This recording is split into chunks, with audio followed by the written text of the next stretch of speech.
Guys, yung gagawin natin ngayon, pagkakat tayo ng Philodendron erubescens, blushing philodendron, or yung iba tinatawag itong red leaf philodendron. Okay?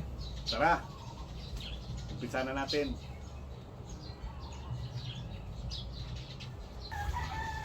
So guys, kung makikita nyo, yung stem niya or katawan niya, kulay pula din. Ito tingnan mo. So kaya tinatawag itong red leaf philodendron kasi pula yung kulay niya. So ito yung ikakat natin. Kaya nga pala guys, pasensya na kayo yung mga background ko dito. May maririnig kayo na boses ng manok, aso na tumatahol, kasi sa palibot ko meron akong mga alagang mga manok. Ito yung paborito kong area kasi dito yung mga mother plant ko. So, doon sa likuran ng bahay, doon ko nilagay yung mga kinating ko at saka na transplant na mga 2 semana na. So doon ko na nilalagay sa likuran ng bahay. So ngayon, ikakat na natin ito.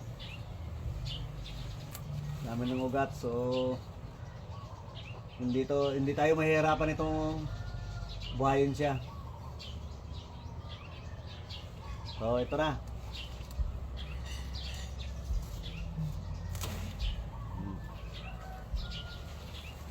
Tingnan nyo guys.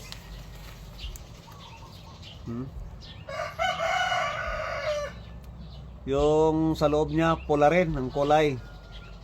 Yung parang ano tong tawag dito, dagta or tubig niya galing sa katawan niya, parang pula din. Ito po. Kung makikita nyo, i-transplant natin ngayon. Ito po yung content natin ngayon. Sana magugustuhan nyo. Yung sa mga plantito or mahilig sa mga bulaklak, ito po yon. Tara. Guys, ganda tingnan. Kulay yung mga dahon niya, malapad rin. So ito yung mga ugat niya. So yung sa sinabi ko kanina, kulay yung sa loob ng katawan niya, yung dagta pula rin.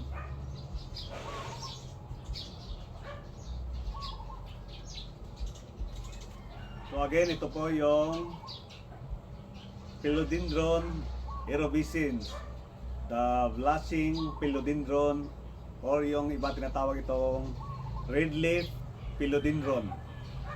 Ito po ay species of flowering plant in the family Araceae. Native po to sa Colombia. O, tingnan mo guys. So, meron na siyang 4 na dahon. Kuha tayo ng pot para doon natin ilagay siya. Okay?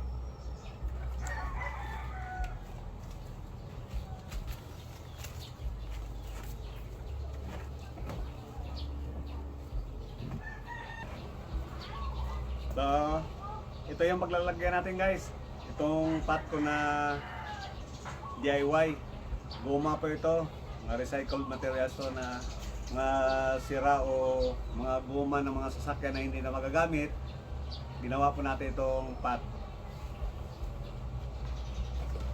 So, kagaya ng dati, lagyan muna natin ng partial formatting para upuan ito ng red leaf philodendron.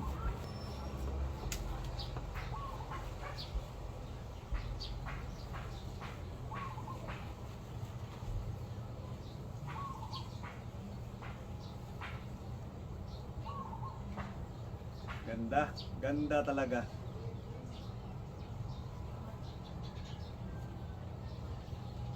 Lagyan natin. Saktong-sakto. Pwede dito siya sa gitna. Ulitin ko, ito po yung blushing philodendron or red leaf philodendron.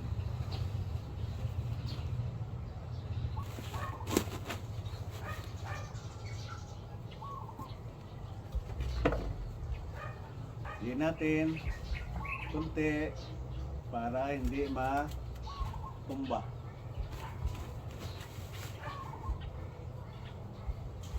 Tapos na guys. Coating ko lang para makita nyo. Ganda. Pwede na natin ito i-display after 2 weeks. Buhay na ito. Dahil dinekta natin ito, cut tapos transplant, lagyan natin ng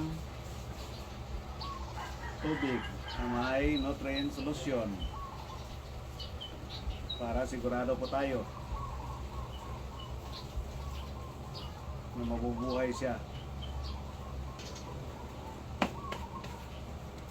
Tapos na po. Ganda.